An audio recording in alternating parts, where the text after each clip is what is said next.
Hi, I'm Chris Travell and welcome to The Ride. Today I want to talk to you about something that sounds pretty motherhood and apple pie, but it is absolutely essential to car dealers. Honesty.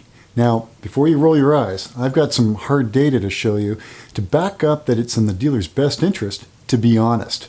Let's take a look at our Maritz Market Minute and see what it has to tell us. Now, we just pulled a study out of the field that we do on a quarterly basis called Siiii Benchmarks. And basically what it does, it collects data from about 25,000 customer experiences per quarter, and it covers about 11 industries. So it's a very comprehensive study. And we asked customers, how honest was your dealership in dealing with you? And we give them a 10-point scale, and where 1 means poor and 10 means excellent.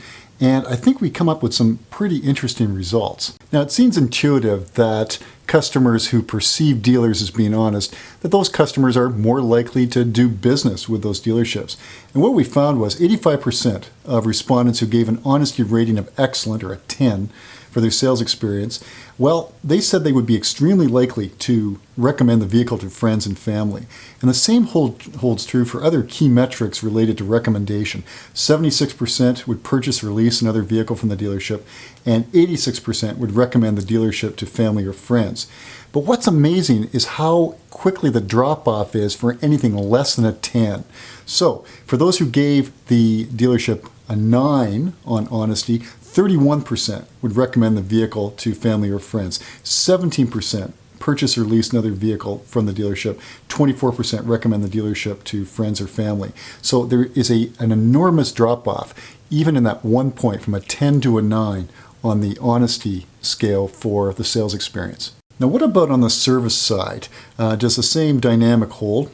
Well, for those who gave an honesty rating of excellent, or 10, for their service experience, what we found was 78% would return to the dealer for customer pay work. 79% would recommend the dealership to family and friends. 78% would recommend the vehicle to a friend or family as well. But again, when that drops from a 10 to a 9 on the honesty scale, 19% would return to the dealer for customer pay. 14% would recommend the dealership. 27% would recommend the vehicle to family or friends. So again, an enormous drop-off, even in a 1 point difference from a 10 to a 9 on that honesty scale. So what does this tell us? What are some of the implications? Well, before we get into that, I want to have a shout out to my colleague, Dr. Scott Pimley in our Torrance office, who was really responsible for this Siiii Benchmarks study on the automotive side. So thanks, Scott. But in talking about this, some of the things that jump out. First of all, it's in the dealer's best interest to be honest. Now, as I mentioned right at the beginning, that sounds like motherhood and apple pie. But we need to tangibly demonstrate to the customer that we're being honest.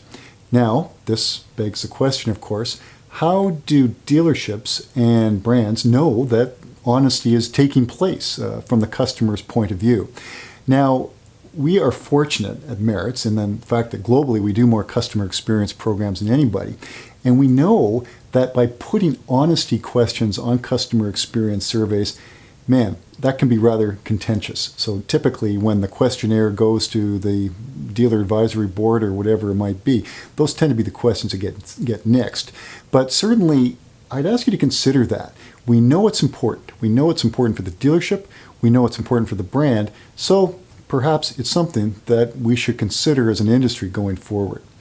Thank you for joining us today on The Ride. Let me know what you think, and I hope to see you again real soon.